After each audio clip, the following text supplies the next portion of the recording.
Welcome to NGIT Math Podcast today. My name is Tao Ling, and I will try to explain to you how to add and subtract rational expressions when a denominator have no common factors. So here is an example. Let's look at an example. x plus 1 plus 2x minus 1, x plus 3. In the previous section, we talked about that if the denominators are the same, we can just simply add the numerators or subtract the numerators, and we'll get the answer. But however, if the denominator is not the same, then we should somehow change it into the same denominator. So, if you remember the addition and subtractions of fractions, for example, 1/3 plus 1/2, right? So these two numbers have no same denominators. However, and also 3 and 2 have no common factors except 1. So the only way to do this is to convert them both into base 6, and you do that by 2 times 3 gives you 6, and then the first fraction will have 2 plus 2 times 3, and the second expression has 3.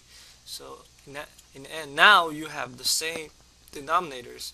2 times 3 will be 6, and then you simply add the numerators. 2 plus 3 gives you 5. Okay, so it's 5 over 6. So you apply the same principles to addition and subtractions of rational expressions. So in this case, in order to make them have the same denominator, what you do is you multiply the first expression, both the numerator and the denominator, by x plus 3. So which is the counterpart of its of the other rational expression, and also the numerator by x plus 3, because you can in a fraction you can multiply both the numerator and the denominator by the same number. Okay, so for the second fraction here, we can also do the same thing. We can do x plus 3 multiplied by x plus 1, and also 2x minus 1 multiplied by x plus 1. Okay, so when you do this, you have found the common denominator. They are both x plus 3 times x plus 1. Okay, so that's your common denominators. And now we have obtained two rational expressions with the same denominator. Now we can just go ahead and add the numerators. So this will be, when you add the numerators, now we just write one same denominator. When you add numerators, you do have to multiply the expression now. So x times x plus 3 gives you x squared plus 3x, okay, and plus 2x minus 1 multiplied by x plus 1. So let's do that. 2x plus 1 times x gives you 2x squared. 2x plus 1, 2x times 1 gives you 2x, and then negative 1 times x gives you negative x, and negative 1 times 1 gives you negative 1. Okay, so this is what you get. Now you can combine like terms. X squared plus 2x squared gives you 3x squared, and then you have 3x plus 2x minus x. So it's 5x minus x gives you 4x, and finally minus 1.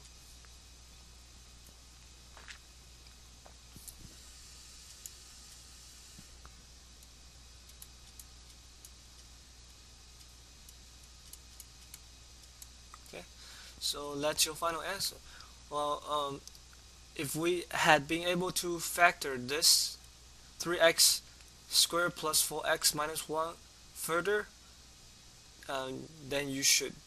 But however, because this is prime, you can't really factor it into simpler terms, and so that is our final solution. Okay. So the final solution should always be factored into the simplest terms, and in our case, it's already the simplest. So let's look at another example of the same scenario. 2x x plus 1.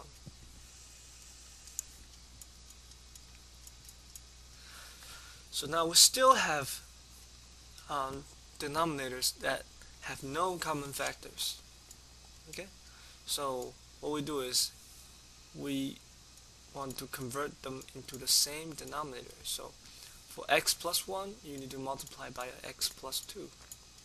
So you have to do the same for the numerator, minus x plus 2 now times x plus 1. You also have to do the same for the numerator. Now since they have the same denominator,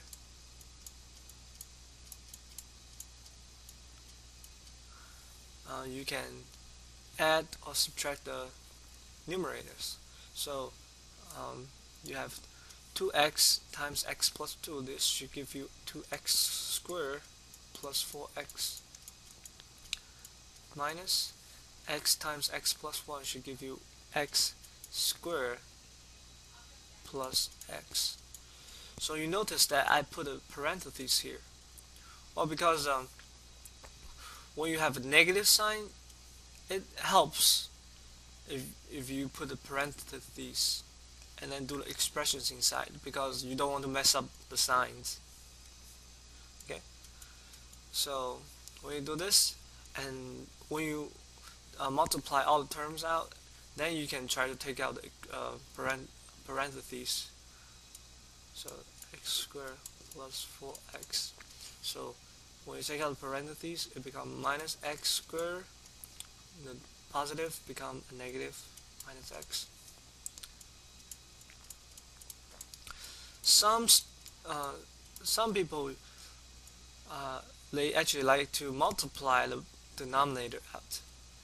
That's not necessary at all, because remember we said that the answer has to be always in the lowest term possible, and this x plus 1, x plus 2 is already in the lowest terms. So if you multiply it out, later you have to change it back into this form again. It just doesn't make sense. Okay, so just keep it like this. This is already in the lowest term. But the numerator you do have to add or subtract. So we have 2x squared minus x squared. It gives us x squared. 4x minus x gives us 3x. X plus 1. X plus 2. Okay. So we do notice that x squared plus 3x can be factored. It will become x and x plus 3.